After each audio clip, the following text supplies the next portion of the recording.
Hey there, Sharon Peterson here with simplycanning.com, and I wanted to talk to you today about canning low sugar jams and jellies. Now, I mostly can jams, and there is only one pitfall that I can think of about canning a low sugar jam. Now, don't get me wrong, I love canning no sugar, or not no sugar, low sugar jams.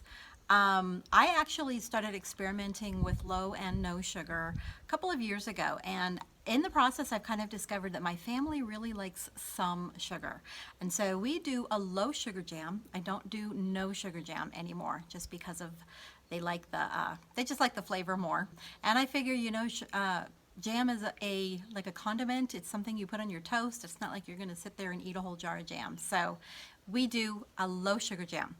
But there's one pitfall, one thing you need to keep in mind.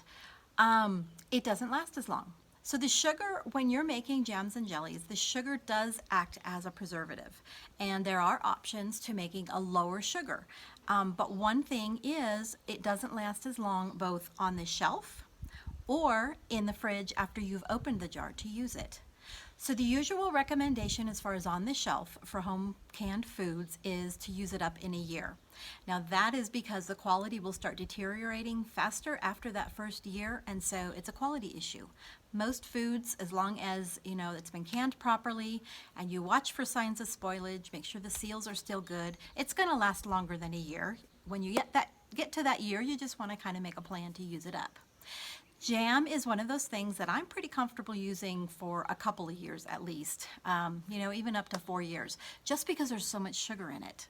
The sugar acts as a preservative, and I've never had any problems using my the jam for that long. Now I've started, like I said, experimenting with the low and no sugar. Well, I have found out that it doesn't last quite as long in the jar. What happens is the food starts deteriorating and it'll start to discolor on the top here. So I have some examples. This is a peach pineapple, and this was done, let's see, 4 years ago. And I don't know if it's going to show up on the camera very well, but it's a little bit browned on the top here, and then it's a lighter color on the bottom. So it's just kind of getting discolored, and so the quality is not as good. Now, I know my family, and they're going to look at it, and they're going to say, this is not very appealing, and they're not going to use it, and it's going to end up sitting on the shelf. And so I know that I need to start planning on not cooking or not making enough that's going to last 4 years or more. I have 2 more examples here. Here's one that I did with a honey peach. And so honey is a little bit different than the sugar, but again, it's getting a little bit oxidized on the top and it's clearer on the bottom.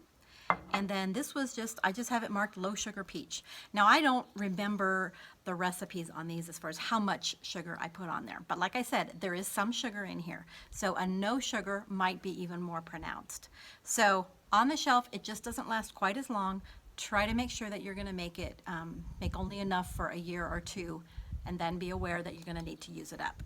Now the second thing is, it also doesn't last as long in the fridge. So when you open these jars, if this was a full sugar jam, it probably would be good in the fridge for several weeks, maybe even a month, maybe even a little bit longer. As long as you keep it in the fridge and you don't forget and leave it out on the counter, it's going to last that long. But with the low sugar, I noticed that it starts molding and it'll start spoiling much sooner than that. So I try to make sure when I open one of these that I have it in my head that it's in there and it needs to be used within a week or 2. Otherwise it's going to start molding and it's no good. So low and no sugar, it just doesn't last quite as long. I still like it, I still recommend it, but just be aware, don't make more than what you will use up in a year or so, and make it in small jars. That way you know that you're going to use it up after you've opened the jar, and you know that you're going to use it up within a week or 2. So for my family, there's just 3 of us now. We don't go through that much jam. I make it in these really small jars. You might have a large family, with 8 kids, and you do peanut butter jelly sandwiches and you use a whole pint at once. So, just be aware of what your needs are and use the jar size that works for you. So low sugar jams and jellies don't last quite as long. I still recommend it, but just keep it in mind. Thank you very much. We'll talk to you later. And again, this is Sharon with simplycanning.com. Bye.